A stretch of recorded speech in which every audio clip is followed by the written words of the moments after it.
નમસ્કાર વિદ્યાર્થી મિત્રો, આજથી આપણે શરૂ કરશું સ્વધ્યન પોથી ધોરણ 7 અને ભાગ નંબર 4. આજનો આપણો વિષય છે સમાજશાસ્ત્ર.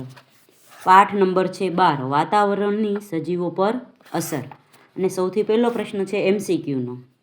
તો અહીં પ્રશ્ન નંબર 1 છે, માનવ જીવન અને આબોહવા એકબીજા સાથે ગાઢ રીતે સંકળાયેલા છે. નીચેનામાંથી કયું વિધાન આબોહવાની માનવ જીવન પર અસર દર્શાવે છે? તો જવાબ આવશે ડી, ઉપરના તમામ. પ્રશ્ન નંબર 2 છે, વાતાવરણમાં રહેલા વાયુઓ પૈકી કયો વાયુ ભારે હોવાથી વાતાવરણના સૌથી નીચેના સ્તરમાં જોવા મળે છે? તો જવાબ આવશે કાર્બન ડાયોક્સાઇડ.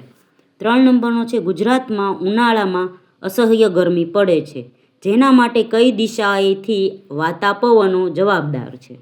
તો જવાબ આવશે વાયવ્ય કોણીય, સી. 4 નંબરનો પ્રશ્ન છે, વૃક્ષોની વૃદ્ધિનો આધાર નીચેનામાંથી શેના પર રહેલ નથી? તો જવાબ આવશે ડી, હવાનું દબાણ. પછી છે, ખટાશવાળા ફળોની વનસ્પતિ કયા પ્રકારના જંગલોમાં જોવા મળે છે? તો જવાબ આવશે બી, સમશીતોષ્ણ ખરાઉ જંગલોમાં. પ્રશ્ન નંબર 6 છે, સૂર્યના અત્યંત ગરમ પારજાંબલી કિરણો એટલે કે અલ્ટ્રાવાયોલેટ રેઝ જે જીવસૃષ્ટિ માટે નુકસાન કરતા છે, આ કિરણોથી કયું આવરણ આપણું રક્ષણ કરે છે? તો જવાબ આવશે ક્ષોભ આવરણ, એ. પછીનો પ્રશ્ન છે 7 નંબરનો, મોબાઈલ અને ઇન્ટરનેટ દ્વારા આપણું જોડાણ વિશ્વ સાથે કરનાર આવરણ કયું છે? તો જવાબ આવશે બી, સમતાપ આવરણ. પછી છે, સવારથી સાંજ સુધીની વાતાવરણની પરિસ્થિતિ કયા નામે ઓળખાય છે? તો જવાબ આવશે મોસમી આબોહવા, સી. પ્રશ્ન નંબર 9 છે, કાંટાળી વનસ્પતિના સંદર્ભમાં નીચેનામાંથી કયું વિધાન સુસંગત નથી?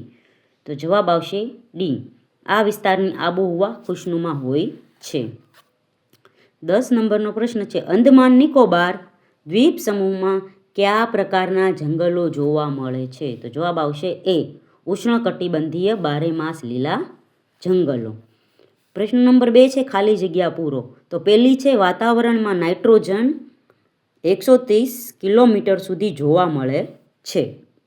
2 નંબરનું છે, કોઈપણ પ્રદેશની 35 વર્ષોની આબોહવાની સ્થિતિ એટલે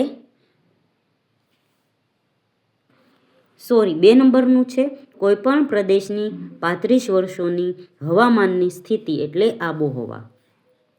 પછી પ્રશ્ન નંબર 3 છે, અબનુસ, મહોગની, રોઝવુડના વૃક્ષો ઉષ્ણકટિબંધ વરસાદી જંગલોમાં જોવા મળે છે. પ્રશ્ન નંબર 4 છે, આફ્રિકાના સવાનાના ઘાસના મેદાનમાં સિંહ જોવા મળે છે. પ્રશ્ન નંબર 3 છે, જોડકા જોડો. તો અહીં પહેલું છે ક્ષોભ આવરણ, તો જવાબ આવશે વીજળી, વાદળ અને વરસાદ. પછી છે સમતાપ આવરણ, તો જવાબ આવશે જેટ વિમાન. પછી છે મધ્ય આવરણ, તો જવાબ આવશે સમતાપ આવરણની ઉપરનું આવરણ. પછી છે ઉષ્માવરણ, તો જવાબ આવશે ટીવી, રેડિયો અને ઇન્ટરનેટ. આગળનો પ્રશ્ન છે, નીચેના વિધાનો ખરા છે કે ખોટા તે જણાવો. તો પહેલું છે, વાતાવરણમાં સૌથી વધુ ઓક્સિજન વાયુનું પ્રમાણ હોય છે, તો આવશે ખોટું. પછી છે, ગરમ આબોહવા ધરાવતા પ્રદેશોના લોકો આખું શરીર ઢકાય તેવા ગરમ કપડાં પહેરે છે, જવાબ આવશે ખોટું.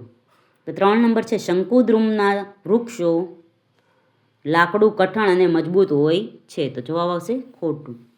પછી છે, કાળિયાળ કચ્છના બન્નીના વિસ્તારમાં જોવા મળે છે, જવાબ આવશે ખોટું. પછી છે, વાતાવરણમાં જેમ જેમ ઊંચાઈ પર જઈએ તેમ તેમ તાપમાન ઘટતું જાય છે, જવાબ આવશે સાચું.